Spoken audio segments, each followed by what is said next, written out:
Hello guys, কেমন আছো সবাই? আশা করি সবাই অনেকটা ভালো আছো। আবার একটা নতুন ব্লগে তোমাদের অনেক অনেক স্বাগত। তো আজকে হচ্ছে মহাশিবরাত্রি। তোমাদের সবাইকে বলে দিই শিবরাত্রির অনেক অনেক শুভেচ্ছা। সবাই অনেক ভালো করে কাটাও। দুদিন ধরে পড়েছে, কে কোন দিন করছো অবশ্যই কমেন্ট করে বলো।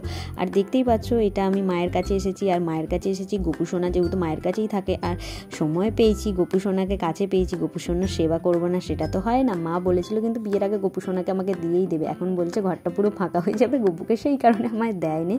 তো যাকে তারপরে পাড়ায় হয়েছিল আমাদের শিব দুর্গা পুজো, তো গোপুসোনাকে নিয়ে আমি নাচতে নাচতে যাচ্ছিলাম যে গোপু চল আমি তোকে শিব দুর্গা ঠাকুর দেখাই, কারণ আজকেই আমি বাড়ি চলে যাব শ্বশুরবাড়ি। তো এখানে ভাই নিতেও এসেছিলো, আমি চলেও গেছিলাম শ্বশুরবাড়ি। আর এই দিকে এসেই আমরা গেছিলাম আজকে গঙ্গা স্নান করতে। তো এইদিকে মা আমি ভাই তিনজন মিলে গঙ্গা স্নান করতে যাচ্ছিলাম। আর এত রোদ উঠেছে, প্রচণ্ড রোদ, আর বলার কথা নয়। আর এইদিকে দেখতে পাচ্ছ মুখটা একদম একটুখানি হয়ে গেছে। আর গঙ্গার ঘাটে এসে তো দেখি ও মা কি ভিড়। ভাবছিলাম হয়তো আজকে অনেকে করবে না, কিন্তু দেখছি ভাবছি হয়তো সবাই আজকেই করে ফেলেছে। গঙ্গার ঘাটে যা ভিড় সেটা তো আর বলারই কথা না। আর এই ভিডিওটা তোমরা শেষ অবধি দেখতে থাকো, অনেকটা মজা করেছি। আর এর মধ্যে তোমাদের দেখাবো গঙ্গার ঘাটের ভিড়টা, দেখতেই পাচ্ছ। আর আমি সেরকম করে কিছু করিনি। আর স্নান করে উঠতে মুখটা একদম শুকনো চুন হয়ে গেছে। মা আর আমি দাঁড়িয়েছিলাম কিছুক্ষণ। তো তারপরে সন্ধে হয়ে গেল, ভাবলাম সন্ধ্যেবেলা শাড়ি পরবো, তোমাদের সাথে একটু গেট রেডি উইথ মিটা শেয়ার করে দিই। আর এই যে দেখতেই পাচ্ছ আমি খুব তাড়াতাড়ি মেকআপটা করেছি, অবশ্য তোমরা শর্ট ভিডিওয়ে দেখে নিয়েছো। আর এখানে আমি দেখাচ্ছিলাম, দেখো কোনো অকেশান পড়লে আমার একটা করে বোনো সব কিছু বেরোয়। আর এই দিক থেকে হাত থেকে সব তাড়াতাড়ি করছি, আয়না ফায়না সব পড়ে যাচ্ছে। আর মাস্কারাটা লাগাতে তোমরা জানোই এত আমি ভয় পাই।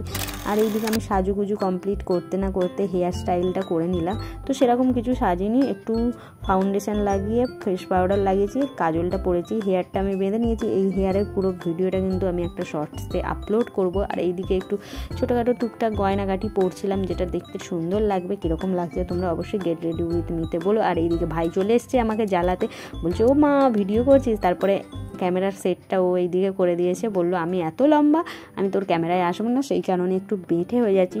দেখো আমি টিপটা এখানে পড়ছি, ভাই বলছে এখানটা পড়িস না, এখানটা পড়লে ভালো লাগবে না, আরেকটু উপর দিকে তুলে পড়। তো ও আমাকে এরকম করে সবসময় সাপোর্ট করে আর প্রচণ্ড রাগায়।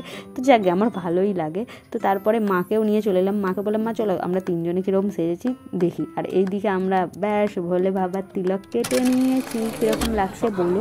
তো তারপরে এসেছিলাম, এটা হচ্ছে আমাদের এখানে বুড়ো শিবতলা, মায়েরা এখানেই পুজো দিতে আসে, যেহেতু আমার বিয়ের পর প্রথম বছর, তো মায়েদের সঙ্গেই এসেছিলাম।